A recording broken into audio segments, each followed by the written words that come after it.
सखी सहेली। सभी सखियों सहेलियों को, श्रोताओं को सोनाली पाठक और रेणु चतुर्वेदी का नमस्कार।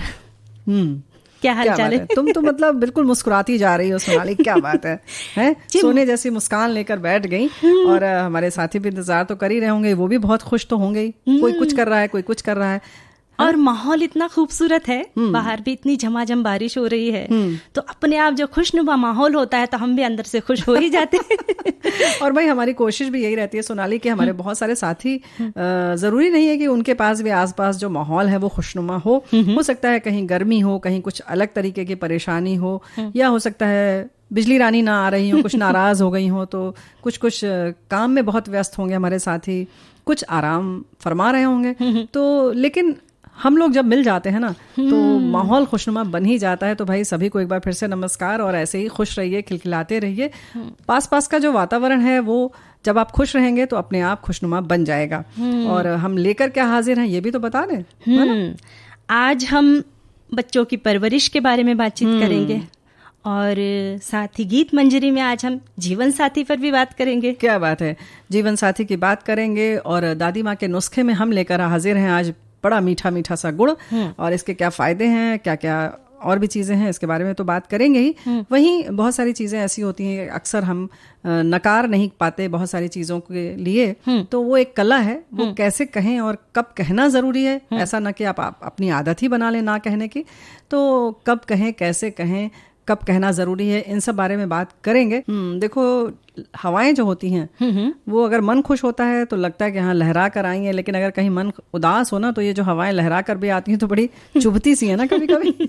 और कभी कभी जो एसी की हवाएं वो चुभने लगती है हमें। हाँ, ये तो देखो हमेशा से चुभती है। अब मजबूरी है कि कुछ मौसम अनुकूल ना हो तो हमें चलाना पड़ता है, लेकिन जो प्राकृतिक हवाएं हैं उसका मजा ही कुछ और होता है। और ऐसे ही बच्चों की किलकारी जो होती है वो भी घर में एक खुशनुमा माहौल बना देती है ना। बिल्कुल, एक अलग ही आनंद की हमें अनुभूति होती है कि बच्चों की किलकारी अगर हमारे आसपास गूंजे तो। वैसे परवरिश शब्द की कोई स्पष्ट परिभाषा नहीं है जिसे शब्दों में व्यक्त किया जाए। दरअसल ये माता पिता की समझदारी और विवेक पर निर्भर करता है कि कैसे हमें बच्चों का लालन पालन कर उन्हें अच्छा इंसान बनाना है। बिल्कुल सही बात है। और ये तो निर्भर करता है कि हम क्या चाहते हैं बच्चों से। कुछ लोग चाहते हैं कि हमारे बच्चे जो हैं वो सफल तब होंगे जब वो बहुत अधिक पैसे कमाएंगे। अब अगर यहाँ पर अच्छा इंसान बनने वाली जो बात है वो परिभाषा थोड़ी उलट हो जाती है ना। तो ये देखना पड़ेगा कि हमें क्या बनाना है, वो विषय थोड़ा सा अलग है। लेकिन हाँ, जहाँ तक परवरिश की बात है वो बहुत ज़रूरी है। बच्चों की परवरिश के लिए घर का माहौल सकारात्मक रहना ज़रूरी है। हमारे एक साथी ने लिखकर भेजा है, पेरेंटिंग रोल एक शास्त्र है जिसे सीखना चाहिए। माता पिता पहली पाठशाला है, ये तो हम सब जानते हैं। बच्चों में आत्मविश्वास, नजरिया, एकाग्रता, चरित्र विकसित करना एकेडमिक एक्सीलेंस के साथ ज़रूरी है। तो ये बात बिल्कुल सही है, लेकिन बात फिर वो आती है कि ये सारी चीज़ें कैसे आए बच्चों में, है कि नहीं। बच्चों को अगर हम अनुशासन का पाठ पढ़ाते हैं तो अपने आप उनमें ये सब चीजें आ जाएगी। खुद अनुशासन में भी हमें रहना चाहिए ताकि आपकी देखा सीखी बच्चे जो है वो अनुशासित हो जाए। जी हाँ। और एक जरूरी बात है रेणु जी कि अपनी इच्छाएं उन पर ना ला दे। बेहतर होगा कि उनकी क्षमताओं को पहचान कर उन्हें उचित मार्गदर्शन करें। बिल्कुल, मार्गदर्शन दें और एक सीमा तक ही मार्गदर्शन भी दें। उन्हें इतना सक्षम बना दें कि वो स्वयं निर्णय लेने के लायक हो जाएं, है ना। आप उनके विवेक को इस तरह से विकसित करें कि वो खुद समझ सकें कि हमें क्या करना है, क्या नहीं करना है। जैसे एक छोटा सा उदाहरण है कि अगर आपके घर में बच्चे को थोड़ी तबीयत खराब है तो आप उन्हें दवा अगर पिलाते हैं तो बच्चे बहुत नाराज हो जाते हैं। बहुत कड़वी दवा होती है, बहुत मतलब चिल्लाते हैं, गुस्साते भी। अगर बहुत छोटा बच्चा है तो बहुत हो जाता है, लेकिन अगर थोड़ा समझदार बच्चा है तो आप उसे बैठ के समझाइए कि बेटा देखो ये अगर तुम अभी खा लोगे तो तुम्हें बाकी जो समस्याएं इस वक्त हैं उनसे तुम्हें छुट्टी मिल जाएगी। तो तुम निश्चित करो कि तुम्हें ये खाना है या नहीं खाना है, या पूरे दिन बुखार में रहना है। तब बच्चा तुरंत कहता है अच्छा लाओ खा लेते हैं। तो ये क्षमता जो है वो हमें शुरू से धीरे धीरे विकसित करनी होगी, है ना। यानी उन्हें एकदम से रौब झाड़ के या डांट के बताने से बेहतर समझाएं। और एक श्रोता ने यह भी लिखा है कि बच्चों के घर में आने से खुशी का माहौल तो बनता ही है, साथ ही जिम्मेदारी भी बढ़ जाती है। सभी माता पिता चाहते हैं कि उनका बच्चा स्वस्थ और आत्मनिर्भर बने। अच्छी परवरिश देकर ये सब हासिल किया जा सकता है। अगर हम परवरिश की बात करें तो इसकी कोई परिभाषा या तरीका नहीं होता है। इसके लिए स्थिति के मुताबिक समझ बूझ की जरूरत होती है, क्योंकि हर बच्चे अलग अलग है। सब पर एक ही नियम नहीं लागू हो सकता। सभी बच्चों की परवरिश अलग तरह से होती है। कुछ बच्चे जहाँ प्यार की भाषा समझते हैं तो कुछ शक्ति की। इसलिए अगर यह कहा जाए कि परवरिश का यह एकमात्र तरीका है तो ऐसा कहना गलत होगा। आपके घर के और आपके आसपास के माहौल को देखने के बाद ही परवरिश कैसी करनी है ये निर्धारित कर सकते हैं। बिल्कुल सही बात कही, बहुत अच्छी बात आपने कही। ये बात तो बिल्कुल निश्चित रूप से तय है, क्योंकि हर बच्चा एक तरीके से टैकल नहीं होता है, उसको आप नहीं संभाल सकते, क्योंकि ये गणित नहीं है कि हमेशा 2 के 2 4 होगा, है ना।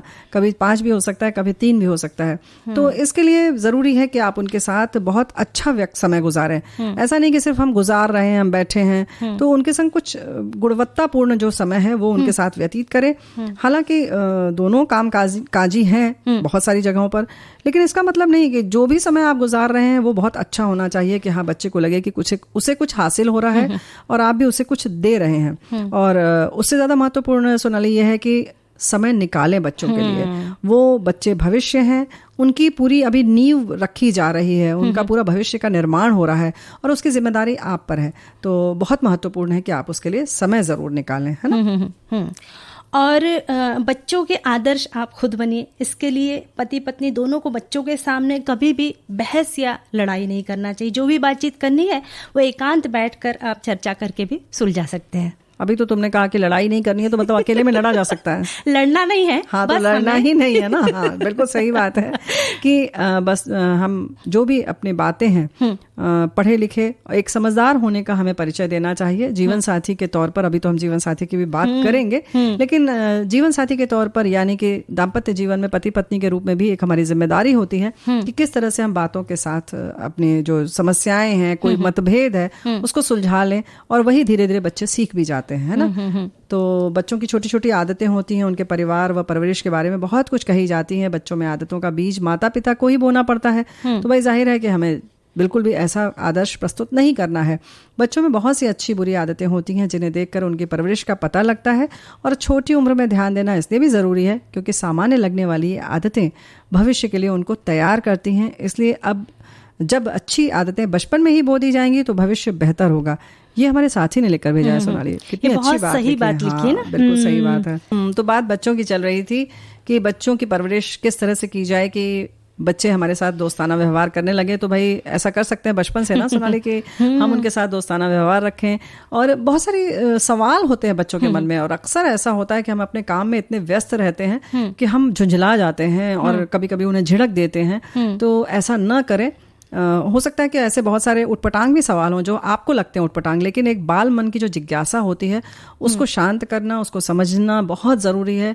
अब आपको तय करना, जैसे हमारे साथी ने लिखा ना, सबके अलग अलग बच्चों के भी प्रकृति होती है, तो उनके हिसाब से उनको समझाना होगा, उनको समय देना होगा, खुलकर बात करनी होगी। अगर कोई ऐसा विषय है जो लगता है कि नहीं थोड़ी इनकी उम्र हो जाए तब बताएंगे, तो ये भी उन्हें बता दीजिए कि बेटा आप जब इतने वर्ष के हो जाएंगे तब हम इस विषय पर बात करेंगे आपसे पुनः। तो इस तरह से एक सकारात्मक रवैया अपनाएं और नकारात्मक पहलू पर चर्चा जरूरत हो तो जरूर करें, लेकिन ये बता करके ये ऐसा है, इसको ऐसे करना है आपको भविष्य में। तो इस तरह से देखना होगा कि आपका बच्चा कितना समझदार है ना?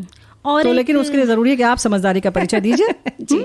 और रेणु जी, एक और बात है कि बच्चों को हमें आत्मनिर्भर बनाना चाहिए। उन्हें स्वयं के काम स्वयं को करने दें। उनकी उम्र के मुताबिक उन्हें घर के छोटे मोटे कामों में भी हमें उन्हें सम्मिलित करना चाहिए, उन्हें सिखाना चाहिए। बिल्कुल सही बात है। अक्सर हम सोचते हैं कि हमारा काम, भाई अगर ये आएगा तो कुछ गिर जाएगा, कुछ हमारा काम बढ़ जाएगा, और ये सोचकर हम अपने बड़े कहते हैं कि बड़े आराम तलब हो जाते हैं और हम सोचते हैं फटाफट हमारा काम हो जाए और इसको हम इसमें जोड़े ना। तो भाई ऐसा ना करें, उन्हें जोड़ें। तो ठीक है, आपको थोड़ी समय आपका ज्यादा लगेगा, आपको थोड़ी परेशानी होगी, लेकिन भाई बच्चे हैं आपको पालना है तो परेशानी क्या, है ना। ऐसे ही तो वो सीखेंगे ना थोड़ा थोड़ा। और एक बार है ना, माएँ परेशान रहती कि अरे भाई वो बच्चा है जो स्कूल का होमवर्क नहीं कर पाएगा टाइम से, अगर हम काम बताएंगे तो स्कूल में पीछे रह जाएगा, इसलिए हम उन्हें बहुत ऐसे सहेजते हैं बच्चों को कि नहीं उन्हें ये काम नहीं बताना, उन्हें बस पढ़ाई। पर ये जो छोटे छोटे काम होते हैं इनसे भी बच्चे बहुत कुछ सीखते हैं। जी हाँ। तो इस बारे में बड़े प्यारा तरीका है और इन्होंने एक उदाहरण के तौर पे बताया है कि बच्चों की परवरिश पर हमारे साथी ने लिखा है कि मेरा कहना है कि एक बीज लगाकर जैसे खाद की जरूरत है, वैसे ही हम अच्छे वाचन की, विचारों की, संवाद की, अच्छे वर्तन की, मतलब बोलना, विचारों का बात करना, वर्तन यानी लेखनी की बात, और इस तरीके की चीज, सत्य की, प्रेम की, सद्भाव की, दया, करुणा की खाद बच्चों को देते हैं तब वो उत्तम फल अवश्य देगा, जिससे माता पिता को अपने बच्चे पर गौरव होगा। ये कठिन साधना भी है। क्या बात है, बहुत सही बात कही। बिल्कुल सही बात है। जैसे हमने कहा ना कि हम लोग सोचते हैं हमारा काम भाई अगर हम करेंगे अकेले तो बड़ी आसानी से हो जाएगा और थोड़ा कम समय लगेगा, तो ऐसा मत करें। बच्चों को पालना जो कहते हैं ना साधना है, हमारे साथी ने लिखा है, तो इसको मानकर चलें और इसके लिए तैयार रहें। और कभी कभी ऐसा होता है ना रेणु जी की बच्चे जिद कर बैठते हैं किसी चीज की। अब लोग बच्चे जिद नहीं करेंगे तो हम और तुम तो नहीं करेंगे ना। पर उसमें होता क्या है कि बच्चे बड़े होशियार होते हैं, बहुत चालाक होते हैं कि उन्हें पता है कि हमारी माँ जो है हमारी जिद पूरी करती है, तो वो माँ के पास ही जिद करते हैं। पर तब माँओं ने भी ध्यान रखना है कि नहीं भाई पिताजी मना कर रहे हैं तो इसके पीछे कोई बात जरूर होगी। हाँ, तो इस वक्त दोनों में एकता होनी चाहिए। हाँ, बिल्कुल सही बात है। तो बच्चे चालाक नहीं होते हैं, बच्चे भोले होते हैं, हम उन्हें चालाक बना देते हैं। अगर हम इस तरीके का व्यवहार करेंगे, दोनों में मतैक्य नहीं होगा। हो सकता है कभी कभी पिता कुछ गलत कह रहे हो या माँ कुछ गलत कह रही हो, लेकिन उस समय उनकी बात का समर्थन करना चाहिए। बाद में आप अकेले में इस बात को समझा दें कि भाई ऐसा नहीं होना है। तो उसका लाभ तो भाई देखो, हम लोग भी तो एक दूसरे की कहीं कहीं जो मतैक्य नहीं होता उसका फायदा उठाते हैं, तो बच्चे भी उठाते हैं। तो बच्चे समझदार तो होते ही है ना भाई। किसने कहा कि उनकी बुद्धि कम होती है? नहीं, बुद्धि तो बहुत आजकल के बच्चे तो इतने होशियार नहीं, हमेशा से। क्या तुम नहीं थी समझदार? बहुत समझदार थी। तो भाई क्योंकि बच्चे मान अपमान दुख सुख सब समझते हैं, छोटे हैं चुप रह जाते हैं। तो मान अपमान की जब बात होती है, तो जैसे कि कुछ मेहमान आ गए, कभी बच्चों ने नमस्ते नहीं किया या कुछ अभिवादन नहीं किया, तो हम उनको बिल्कुल पीछे पड़ जाते हैं कि ऐसा क्यों नहीं किया, करो करो। अभी क्या होता है कि बाद में उनको इतनी शर्म आती है, इतनी उनको लज्जा आती है कि वो अपमानित सा महसूस करते हैं। तो उस समय उन्हें छोड़ दीजिए। हो सकता है अगली बार कोई मेहमान आए या कोई बड़ा आए तो वो खुद ब खुद करेंगे, है ना, या बाद में समझा दीजिए, है ना। और ऐसा भी होता है कभी कभी कि हम माता पिता बच्चों की कभी कभी झूठी प्रशंसा भी कर देते हैं मेहमानों के सामने। लो, हमेशा करते हैं वो तो। भाई बच्चे का मतलब क्या कहना चाहिए, प्रदर्शन जो होता है ना वो अपना प्रदर्शन हो जाता है। तो अच्छा हमने क्या क्या सिखाया है ना। तो ये भी बात गलत है, क्योंकि अगर वो बच्चा वो चीज नहीं कर पाया, हमने हमारा बेटा बहुत अच्छा गाना गाता है, हमारी बेटियां बहुत अच्छी कविता, और बच्ची ने अगर नहीं बोल के दिखा तो हमें खुद को अंदर से बुरा लगता है। तो जो है जो सच है उसे हमें स्वीकारे कि नहीं हमारा बच्चा ऐसा है, बहुत अच्छा है ना। एक बात और है कि कभी कभी ये तो हो गई कि कैसा वो प्रदर्शन कर रहा है या उसकी क्या गुणवत्ता है, लेकिन ये भी है कि कभी उसकी इच्छा नहीं है आज कुछ करने की, तो जरूरी नहीं है कि हम पीछे पड़ जाएं कि नहीं आज तुम करो ही इसको, सिर्फ इसलिए कि कोई आया है और वो मतलब, लेकिन क्योंकि उसके मनोभाव को समझना चाहिए। आज उसका मन नहीं है, कविता सुनाना, श्लोक सुनाना, कुछ भी हो सकता है, ABCD सुनवाने लगते हैं हम, बहुत सारी चीजें। बहुत छोटे बच्चों तो कहते हैं बेटा आई बताओ, कहाँ आईज कहाँ है, नोज कहाँ है, ये सब करवाते हैं। तो भाई उसको एक कहते हैं ना कि एक खिलौने की तरह ना इस्तेमाल करें, वो इंसान है, उसके मनोभाव को समझे। अगर उसकी इच्छा नहीं है तो आज उसे छोड़ दें, ना कि उसके पीछे पड़ जाए। और आजकल बच्चे जो है उन्हें अकेले एक या दो बच्चे होते घर में, तो उन्हें अपनी चीजें बांटने की आदत नहीं होती, तो उन्हें मिल बांट के रहना भी हमें सिखाना चाहिए कि बस ये मेरा कमरा है, कोई मेहमान आए तो भी मैं शेयर नहीं करूंगा उसमें। बिल्कुल सही बात है। तो इसकी शुरुआत कैसे कर सकते हैं? देखो इसकी शुरुआत के लिए ये है कि छोटी छोटी चीजें होती हैं, जब हम कुछ खाते हैं, चॉकलेट हो या एक फल ही खा रहे हैं, केला भी, तो सब लोग बांट के खाएं। आपस में बच्चों को आदत डालें कि माता पिता हैं, घर में कोई कुछ उसका दोस्त आया है, उसको भी देकर ही वो खाए। तो इसी तरह से सब चीजें जो है वो साझा करने की आदत होनी चाहिए। और एक जरूरी बात है रेणु जी की बच्चों को विवाह उत्सव समारोह में भी शामिल करें, ताकि बच्चों को है मिल बांट कर रहने की, यानी जैसे अब घर पे रहते हो, हमारा कमरा है, हमारी चीजें, पर जब हम किसी फंक्शन में जाते हैं वहां पे कैसे मिलजुल के सब लोग रहते हैं, एक कमरे में सब मिल के रहते हैं, ये शेयरिंग भी हमें सिखाना चाहिए। हाँ, यानी कि कोई भी समारोह हो, परिवार में हो, मित्रों के घर में हो, या कोई भी सार्वजनिक स्थान पर हो, या कहीं ऐसे जाना है घूमने फिरने, सब लोग मिल के जा रहे हैं, तो वहां जरूर बच्चों को ले जाए। ये ना सोचे कि इसको परेशानी होगी, इसको तो AC नहीं मिलेगा, या उसको अलग से साफ सुथरा बाथरूम नहीं मिलेगा, इसके हिसाब से नहीं मिलेगा। तो उन सब चीज़ों की भी उसको आदत पड़नी चाहिए। तो कहीं ना कहीं सोनाली फिर वही होता है कि हम अपनी आदतों में भी कभी कभी बंधे रहते हैं, और धीरे धीरे वही आदत जो है वो बच्चों में पहुंच जाती है। तो पहले अपने आप को देखें कि हम क्या सब जगह सामंजस्य स्थापित कर पा रहे हैं, एडजस्ट कर पा रहे हैं, जा रहे हैं या नहीं जा रहे हैं। अक्सर हम भी तो नहीं जाते बहुत सारी जगहों पर, अरे नहीं वहाँ बहुत भीड़ होगी, वहाँ ठीक से ना खाना मिलेगा, ना नहाने को मिलेगा, ना बाथरूम सही मिलेगा, तो हम नहीं जाते, है ना। तो इस तरीके की जो है ना बहुत आराम तलबी की जो आदत है अगर हमने डाली है तो जाहिर है बच्चों में आएगी। तो जैसे कहा ना कि हम लोग जो वही करें जो बच्चों से चाहते हैं, तो अपने आप सब कुछ हो जाएगा। और आज हम, जैसे हमने श्रोताओं को बताया था कि आज दादी माँ के नुस्खे में हम गुड़ के बारे में जानकारी देंगे। तो गुड़ में तो स्वाद के साथ सेहत का भी खजाना होता है ना। जी हाँ, बिल्कुल सही और बात है। सर्दी जुकाम का जब सीजन होता है ना, इन दिनों बहुत लोगों को सर्दी जुकाम हो रही है, तो गुड़ जो है रामबाण साबित होता है। और अदरक के साथ जब हम गुड़ का सेवन करते हैं तो गले की खराश मिटाता है और आवाज भी हमारी बेहतर हो जाती है। बिल्कुल सही बात है। गले में जो भी गंदगी होती है वो भी साफ कर देता है। इसीलिए पहले लोग जब पैदल आते थे, दूर तक चल कर आते थे, तो उन्हें गुड़ देकर पानी पिलाया जाता था ताकि जो भी धूल वगैरह के कण हैं वो हमारे शरीर में मतलब गला साफ कर दें। और ऐसे ही हमारे साथी ने लिखा है कि हानिकारक विषाक्त पदार्थों को निकालने में मदद करता है। गुड़ हमारे शरीर को साफ करने में मदद करता है। ये प्राकृतिक क्लींजर है। इसे आहार में शामिल करके लिवर को डिटॉक्स कर सकते हैं। कब्ज जैसी पाचन संबंधी समस्याओं से निपटने में गुड़ फायदेमंद होता है। नियमित रूप से गुड़ का सेवन पाचन एंजाइमों, डाइजेस्टिव एंजाइम्स को सक्रिय करने में मदद करता है और मल त्याग को उत्तेजित करने में भी मदद करता है। पाचन संबंधी बीमारियों की समस्या को दूर करने के लिए इसे डाइट में शामिल करें। तो बात बिल्कुल सही है। और वैसे भी जैसे तुमने पहले ही कहा ना कि मीठा होता है, तो जाहिर है कि खाने का स्वाद तो बढ़ा ही देता है ना। और एक श्रोता ने ये भी बात लिखी कि गुड़ की तासीर गर्म होती है, इसलिए इसका सेवन सर्दियों में करने की सलाह दी जाती है। आप गुड़ को गर्मियों के मौसम में भी खा सकते हैं, लेकिन कम मात्रा में ही इसका सेवन करें।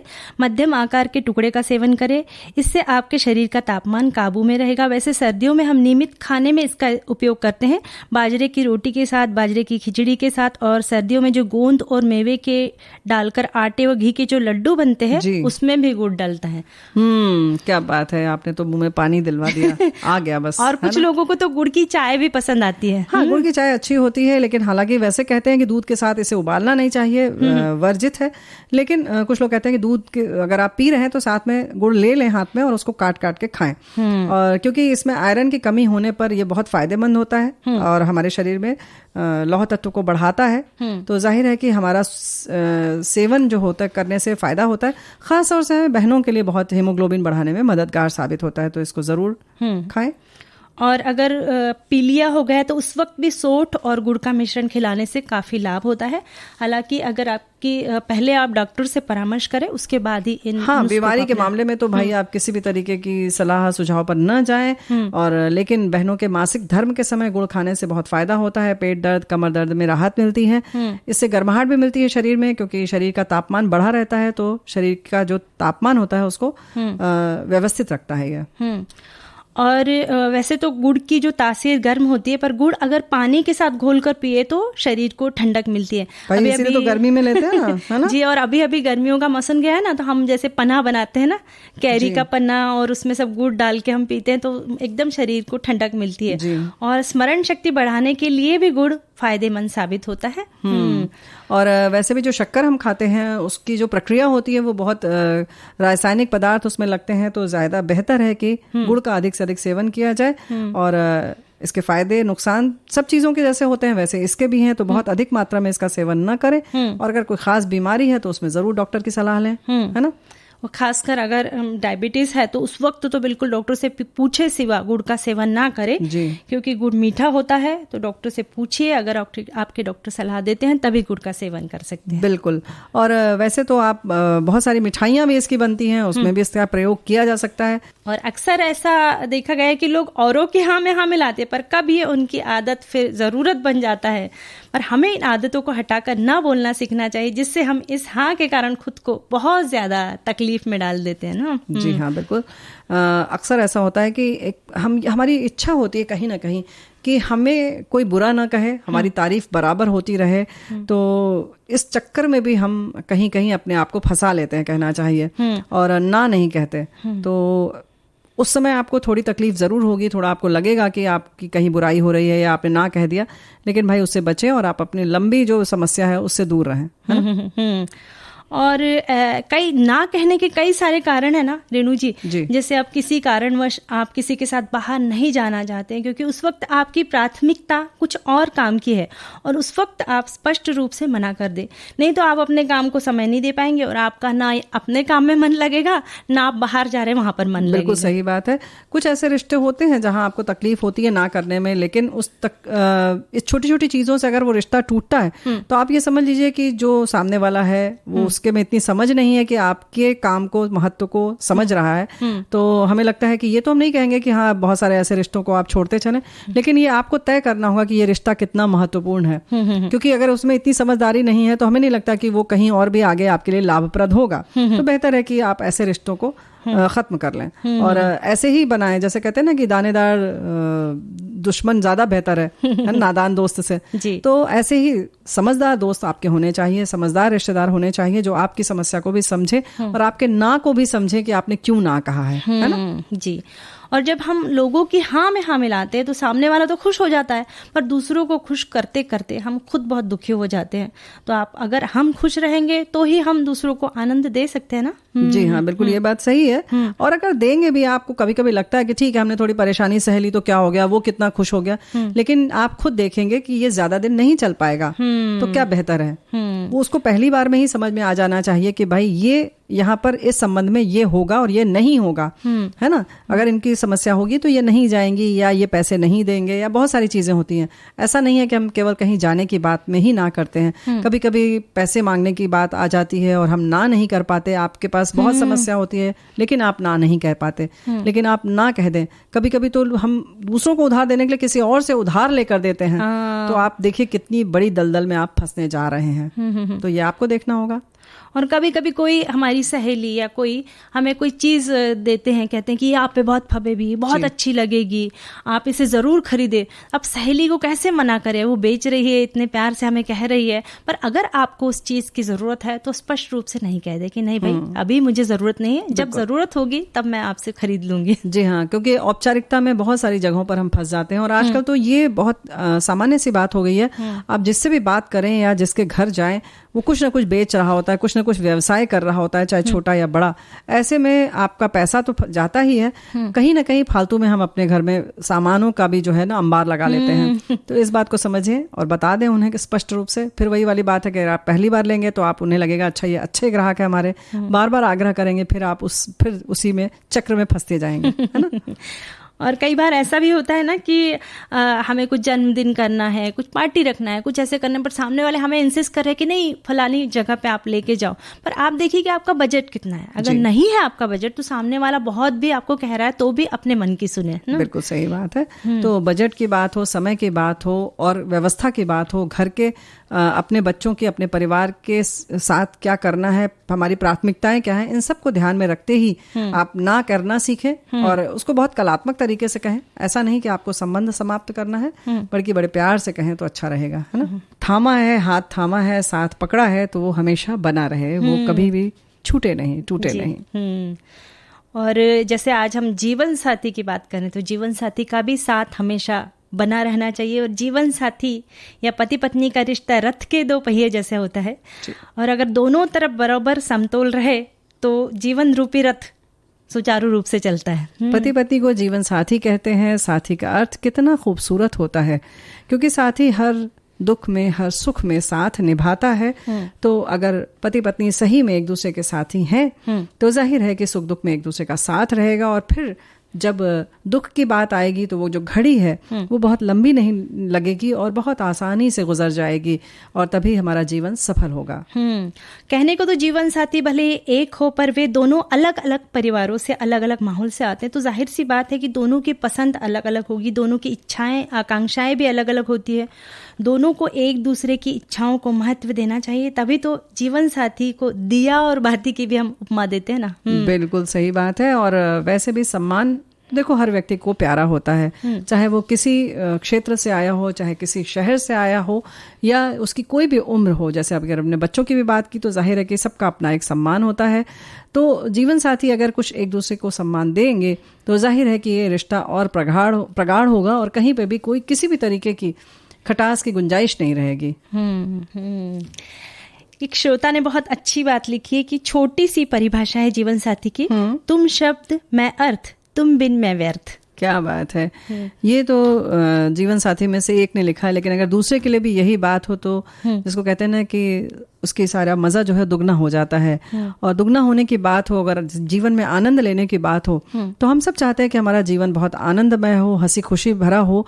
तो जाहिर है कि उसमें हास्य विनोद का भी बड़ा महत्वपूर्ण स्थान है। इस बात का भी हमें ख्याल रखना चाहिए कि हम सोचते हैं कि जिंदगी चल रही है तो बस अपनी जिम्मेदारियों को ही केवल निभाएं, लेकिन नहीं, घर में अगर आप हंसी ठिठोली इन सब का भी माहौल बनाए रखेंगे, वातावरण बनाएंगे, तो जाहिर है कि एक हल्का फुल्का माहौल रहेगा और आप जिंदगी के जो बाकी काम है, जो जिम्मेदारियां हैं, उनको बखूबी निभाएंगे। और इसमें भी दोनों का एक मतैक्य होना बड़ा ज़रूरी है। ऐसा ना हो कि मजाक को कोई गलत ले ले, जैसे कहते हैं ना कि अपने दिल लगी की और उन्होंने दिल से लगा लिया उसको, तो भाई ऐसा ना हो। जीवन साथी के लिए बहुत आवश्यक है कि एक दूसरे के संग हास्य विनोद का भी वातावरण बना रहे। और स्वतंत्रता सुखद जीवन की नींव होती है। आजकल इन दिनों यानी पति पत्नी दोनों कामकाजी होते हैं, तो दोनों को अपने कार्य क्षेत्र में कैसे रहें, इसकी स्वतंत्रता होना चाहिए, है ना। जबरदस्ती की बंदिशें रिश्तों को मुरझा देती है। स्वतंत्रता का अर्थ यहाँ स्वच्छंदता नहीं है, स्वतंत्रता स्वयं में एक मर्यादित होती है ना। भाई हम सब चाहते हैं कि प्यार से ज़िंदगी गुजरे, और अभी तक हम यही बात कर रहे थे।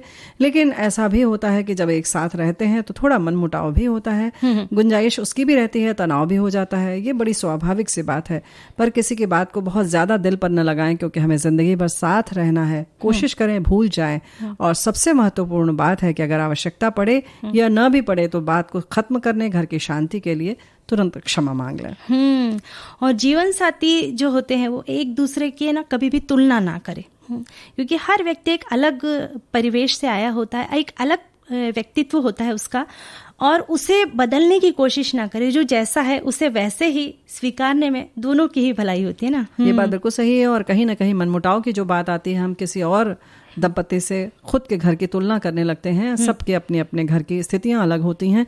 घर के काम में जाहिर है कि जब दोनों हैं, जैसे कहा कि तुमने पहले ही कहा कि दो पहिए हैं, तो जाहिर है कि जब साथ चलेंगे तभी बात बनेगी। तो बच्चों की परवरिश की बात हो या घर के काम की, दोनों को एक साथ चलना चाहिए। और जब घर में मेहमान आने वाले हों तो भी उस समय एकजुट होकर ही उनका स्वागत करना चाहिए, एक दूसरे का ख्याल रखना चाहिए, एक दूसरे के काम में मदद करनी चाहिए। अगर एक काम करता है, नौकरी पर जाता है, दूसरा नहीं जाता है, तो उसकी परेशानियों को समझना चाहिए। और कभी अगर ऐसा मौका आए कि कुछ मनमुटाव ज्यादा हो गया, तो भाई कुछ उपहार आदि देकर कुछ खूबसूरत से गीत आदि सुनाकर मन बहला लेना चाहिए। भाई सोनाली, हमारे बहुत सारे साथियों ने गुड़ के बारे में बहुत कुछ लिखकर भेजा है। लिख रहे हैं कि आप दोनों की हंसी खुशी भरी बातें सुनकर हमें गुड लगता है, महसूस होता है कि हम गुड़ खा रहे हैं। वही हमारे एक साथी ने लिखा कि भाई हम तो गुड़ लेकर बैठ गए हैं। और एक ने हिदायत दी कि सोनाली जी, अगर आपको चाय पीना है तो चाय की पत्ती और गुड़ आदि उबाल लीजिए और उसको छान लीजिए, उसमें ऊपर से दूध डालिएगा। तो यानी कि गुड़ को दूध के संग मत उबालिएगा।